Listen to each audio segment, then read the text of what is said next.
Bienvenido a esta nueva clase magistral en la que vamos a analizar los recursos penales. Un recurso es todo medio de impugnación a través del cual las partes pretenden la modificación o la anulación de una resolución judicial aún no firme que le perjudica o que le causa un gravamen. En el fondo se trata de permitir que las partes puedan cambiar el sentido de la sentencia de la primera sentencia, ¿no? La sentencia de primera instancia. En cuanto a los requisitos generales para la interposición de todo recurso es que exista competencia funcional del órgano que vaya a conocer del recurso, que el recurrente tenga legitimación activa, que la resolución cause algún tipo de perjuicio o de gravamen al recurrente, que la resolución sea impugnable, es decir, que la ley lo permita, y que el recurso se interponga dentro del plazo oportuno. Esto del plazo es razonable, puesto que no se puede tener abierta la posibilidad de recurso todo el tiempo, porque ello atentaría contra el principio de seguridad jurídica. El derecho al recurso en el proceso penal español es un derecho, como pongo ahí, de configuración legal. Efectivamente, el artículo 24 de la Constitución no contiene imperativo alguno para que nuestro legislador estatal establezca recursos contra cualquier o contra toda resolución jurisdiccional, salvo la única excepción que dice el artículo 24 es que en todo caso debe haber recurso contra sentencias penales condenatorias.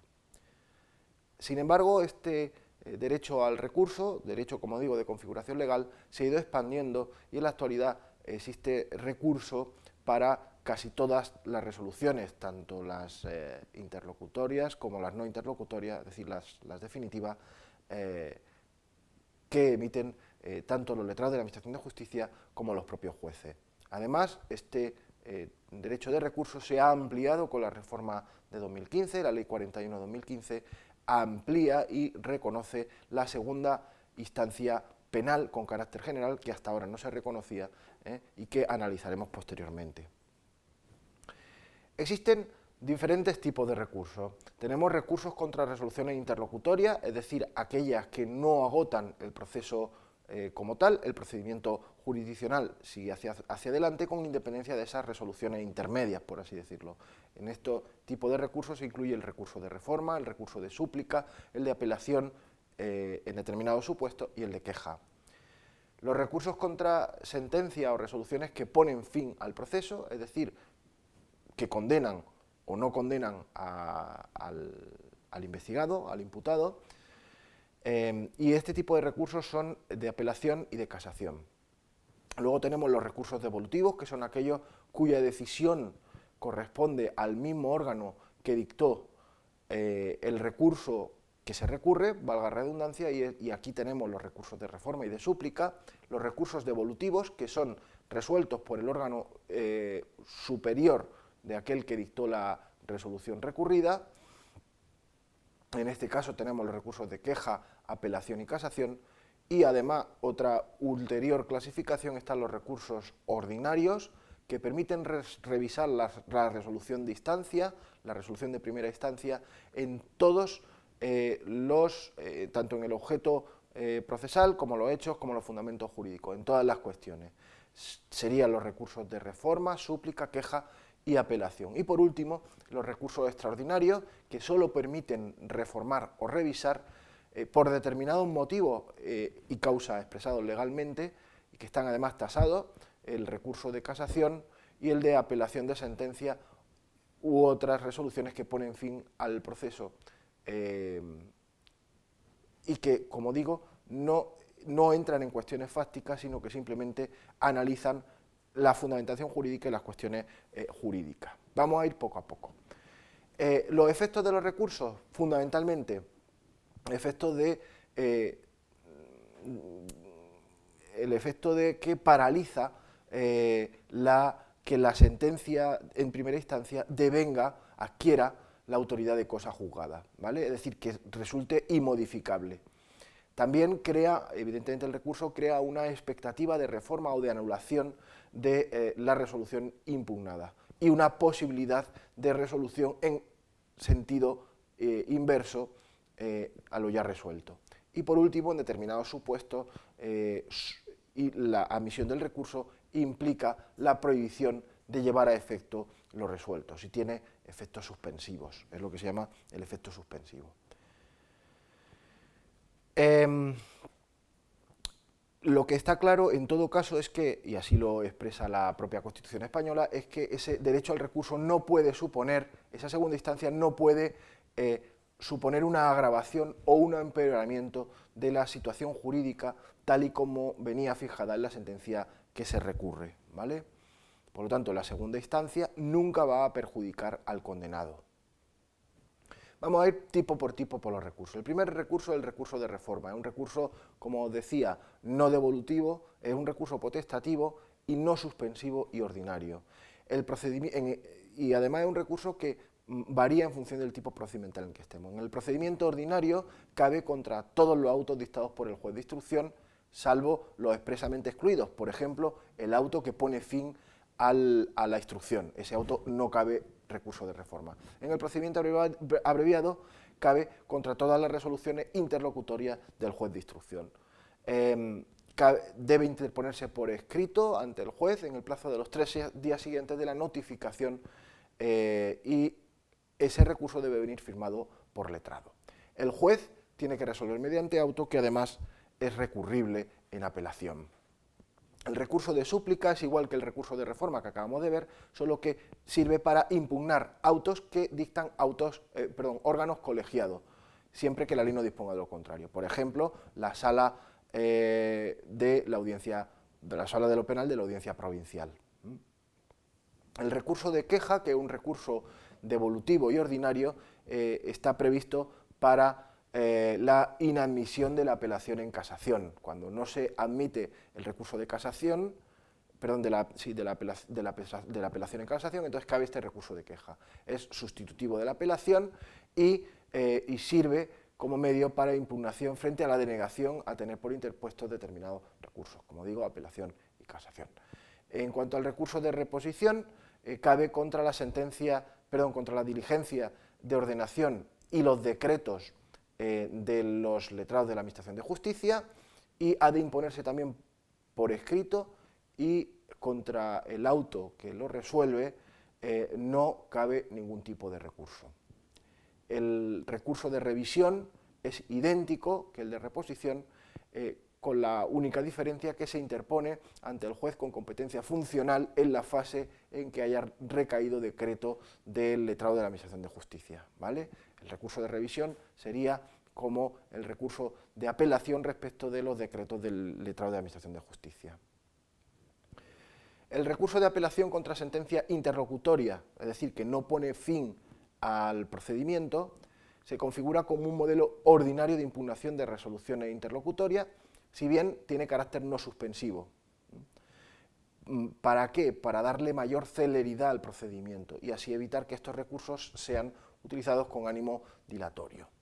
En esta apelación cabe volver a juzgar sobre cuestiones fácticas y jurídicas, es decir, siendo ordinario tiene potestad para el juez de segunda instancia para resolver de todas las cuestiones. En el procedimiento ordinario son apelables los autos dictados durante la instrucción en los casos en que la ley lo permite y siempre que haya recaído recurso de reforma. En el procedimiento abreviado, por contra, cabe contra las resoluciones interlocutorias propiamente dichas, es decir, solo cabe recurso ante el mismo órgano que dictó la resolución y la apelación, en su caso, ante el órgano superior. Como os decía, una de las grandes novedades de la reforma penal de 2015 es la instauración de la segunda instancia penal. Y ello implica que el recurso de apelación se generaliza y en segunda instancia cabe contra sentencias dictadas por las audiencias provinciales o por la Sala de lo Penal de la Audiencia Nacional, de tal manera que se generaliza y se instaura una verdadera segunda instancia penal. Esa reforma de los recursos también incide en el recurso de casación, puesto que se generaliza para que la unificación de doctrina penal sea una realidad en España. Y también se reforma el recurso de revisión para establecerlo como cauce para dar cumplimiento en España de las sentencias del Tribunal Europeo de Derechos Humanos, que hasta ahora no tenía un cauce procesal. Esta reforma busca fundamentalmente satisfacer la exigencia de inmediación en la práctica de la prueba y establecer un mecanismo real para invocar error en la práctica de la prueba, y también para fortalecer el derecho de las personas condenadas en un proceso penal a que su caso sea revisado por un órgano superior. El recurso de apelación contra sentencia y autos que pone fin al proceso, no confundir contra el recurso de apelación de sentencia interlocutoria, en este caso es de nuevo un recurso ordinario y devolutivo, si bien aquí está tasado lo que el juez de segunda instancia puede conocer, y cabe interponerlo solamente por determinados motivos: por quebrantamiento de norma procesal o norma sustantiva, por error en la apreciación de las pruebas, o por infracción de precepto constitucional o legal que lleve en vigor menos de 5 años, siempre que no sea una copia o existe una interpretación uniforme de una norma anterior. El plazo de interposición es de los 10 días siguientes a la notificación de la sentencia que se recurre, y cabe frente a sentencias dictadas en primera instancia por la Audiencia Provincial o la Sala de lo Penal de la Audiencia Nacional, conforme a la regulación que establece la Ley de Enjuiciamiento Criminal. Y por último, el recurso de casación es un recurso extraordinario y devolutivo, es decir, que vuelve al órgano de inicio contra ciertas resoluciones y autos definitivos, con el objeto de que exista doctrina de la Sala de lo Penal del Tribunal Supremo en todas las materias sustantivas, procesales y constitucionales. Se posibilita la unificación de doctrina con el recurso de casación, ¿vale? Se generaliza el recurso de casación por infracción de ley, si bien acontándolo a infracción de ley penal. Se exceptúa del recurso de casación las sentencias que no sean definitivas, y existe la posibilidad de que el recurso pueda ser inadmitido a trámite, siempre por providencia sucintamente motivada por unanimidad de la Sala del Tribunal Supremo, de la Sala Penal. En cuanto a las resoluciones recurribles en casación, hay que distinguir si la casación es por infracción de ley o por quebrantamiento de forma. En este caso, si es por infracción de ley, la sentencia dictada en única instancia o apelación de la Sala Civil y Penal del TSJ, o las sentencias dictadas por la Sala de Apelación de la Audiencia Nacional y las sentencias dictadas por las audiencias provinciales en única instancia. Las resoluciones recurribles en casación por quebrantamiento de forma sería la sentencia dictada en apelación por las audiencias provinciales y la Sala de lo Penal de la Audiencia Nacional, o los autos para los que la ley autorice dicho recurso de forma expresa, y los autos definitivos dictados en primera instancia y en apelación. En cuanto al procedimiento, la fase de preparación del recurso, que se prepara ante el tribunal que dictó la sentencia, ya sea TSJ, Audiencia Provincial o Audiencia Nacional. La fase de interposición tiene lugar directamente ante el Tribunal Supremo. La fase de sustanciación, una vez interpuesto el recurso, el letrado de Administración de Justicia designa magistrado suplente, se entrega a las partes y al Ministerio Fiscal una copia, y se estudia la admisión del recurso a trámite. Y por último, la fase de decisión, admitido una vez el recurso a trámite, la sala debe decidir con celebración de vista, en su caso o sin ella, sobre la estimación o la desestimación del recurso de apelación, ¿vale? Como os digo, se trata de un recurso especial que ha ampliado el interés casacional para la unificación de doctrina.